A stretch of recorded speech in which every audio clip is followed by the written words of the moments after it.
2.5 साल की थी तो वो बहुत बीमार थी। 3 महीने तक हम बहुत अस्पतालों का चक्कर लगाते लगाते सूरत में बहुत परेशान हो गए थे। यहाँ तक का 3 लाख रुपया लगा चुके थे, लेकिन उसको चंगाई नहीं मिल रही थी। लेकिन परमेश्वर के दास बाबू पास्टर ने हमें मिला वो ब्लड ढूंढते समय, तो बोला तो अब उनको परमेश्वर के प्रार्थना करे तो उनको मालूम चल गया कि उसमें ब्लड की जरूरत नहीं है, उसके प्रार्थना की जरूरत है। उन्होंने आया तो बोला कि अगर तुम बहन विश्वास किसी पर करते, क्योंकि हाँ मुझे परमेश्वर का नाम भी मालूम नहीं था, तो उस समय मैं बोले कि यीशु मसीह पर विश्वास करोगी? मैं बोली हाँ यीशु मसीह पर विश्वास। बोले ये धागे को तोड़ दो सब। उसके गले में हाथ में जितने भी धागे लगे थे सब तो मैंने दांत से काट कर तोड़ के कचड़े के डिब्बे में डाल दिया। और वो बोले कि हाथ अपने बेटी के सर पर, आप माता हो पहले हाथ आप रखिए।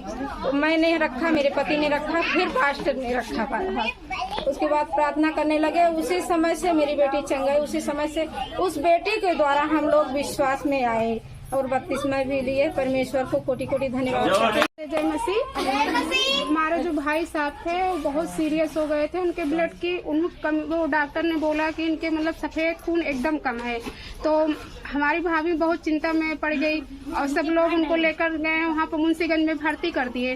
फिर उसके बाद फोन किए कि बिट्टी यहाँ पर आराम नहीं हो रहा भाई को। तो हम अपने भाई से मतलब प्रभु की दास से बताए कि भाई ऐसा हुआ है हमारे भाई को कि उनको आराम नहीं हो रहा है, हम क्या करें। भाई हमारे भाई के लिए इतना प्रार्थना की, दिन रात करते रहे।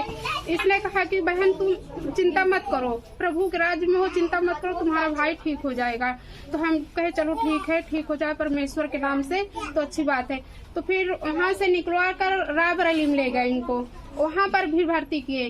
फिर तीसरे दिन वहाँ से निकाले तो हम अपने भाभी को बोलो भाभी तुम रो मत और विश्वास रखो परमेश्वर में और परमेश्वर उसको बचाएगा। फिर वहाँ से लेकर आए घर। जब यहाँ नाइट प्रार्थना में बन गए, मतलब हमेशा आने जाने लगे, 1 हफ्ता आए लगातार, तो दुष्ट आत्मा इनकी टूटी और फिर परमेश्वर ने इनको छुटकारा दिया। लाख लाख धन्यवाद। और भाई आज भी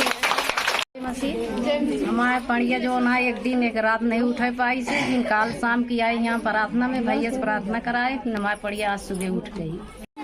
बहन के लड़की बीमार रही तो मान लो हमारी लड़की है, हमारे बेटी तो जो ना उनके पास जो ना है पानी कुछ जवाब हो गया और जो ना है रायबरेली से लखनऊ ले गए जो ना है सुने जो ना ले जाता है भर्ती करे तो उस प्रार्थना करें उनके प्रभु जो ना भर्ती करें प्रभु जो ना है।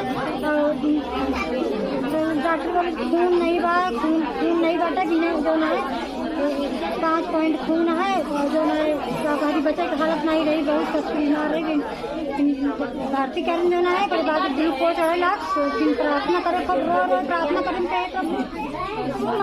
ठीक हो जाए। आपके जो है ठीक हो जाए एकदम चंगी है प्रभु, एकदम लाख लाख धन्यवाद सीधे थे। मैं मुंशीगंज में भर्ती किए थे, वहाँ से नहीं आ रहा हूँ, रायबरेली में लगे हुमस नहीं आया कहीं पिए एकदम काम नहीं दिए। मैं प्रार्थना करे रात दिन पीना घोट के प्रार्थना करे, मैं प्रार्थना कराए गुरु जी के लिए, सबके प्रार्थना करे। मैं एकदम हिरासी आ गई कि बचने नहीं रखते हैं कि खून भी नहीं है। तो मैं हिरासी आते पिता कहे कि हिरासी में आओ, पिता भी बीती आएंगी, पिता भी धन जो ना मैं पीना घोट के प्रार्थना कराए गुरु जी के लिए लेके आए प्रार्थना भाग पिता चाहते कि 12 बजे से हमारी छोटी वाली बेटी को बहुत गोड़ और मूड दर्द बहुत तेज दर्द करने लगा। मैं बोली कि मैं चलने ही नहीं पा रहा हूँ। रात की 12 बजे रात की हम सोचे रात की कहाँ फोन करी, कहाँ प्रार्थना करी। हम अपने आप से प्रार्थना किया, प्रभु का नाम लेके धन्यवाद करते हैं प्रभु को। हमारी बेटी को तुरंत 1 घंटा बाद 1 घंटा उसको बहुत तकलीफ हुई, उसके बाद चंगाई मिली, उसके बाद दवा भी नहीं। छोटी बेटी के लिए दवाई देना चाहती हूँ, महिमा नाम है छोटी वाली बेटी का। और एक दिन जो है उसके कान में कुछ समस्या हो गई और मतलब इतना दर्द हो गया, इतना दर्द बढ़ गया रात को, मतलब 8-9 बजे 10 बजे तक उसका दर्द चालू हो गया बहुत ज्यादा। तो हम सोचे रात को कहाँ लेकर जाएंगे, रात बहुत हो गई है। तो ससुर जी गए कहीं से दवा दिलाकर लाए, लेकिन कुछ भी फायदा नहीं हुआ और वो चिल्लाती रही, जोर जोर चिल्लाती रही, इतना तेज तेज कि हम बर्दाश्त ही नहीं कर पा रहे थे। हम एकदम मतलब डर गए थे कि पता नहीं क्या होगा। फिर मैं सोची क्या करूं प्रभु जी। मैं सोच रही थी भैया के पास फोन लगाऊं, फिर मैंने कहा चलो पहले मैं प्रार्थना करती हूँ। फिर मैं घुटने टेक कर प्रभु से रो रो कर मैं प्रार्थना करने लगी, और जैसे ही मैं प्रार्थना करने लगी, प्रार्थना करते ही करते वो सो गई। तो प्रभु का बहुत सारा धन्यवाद।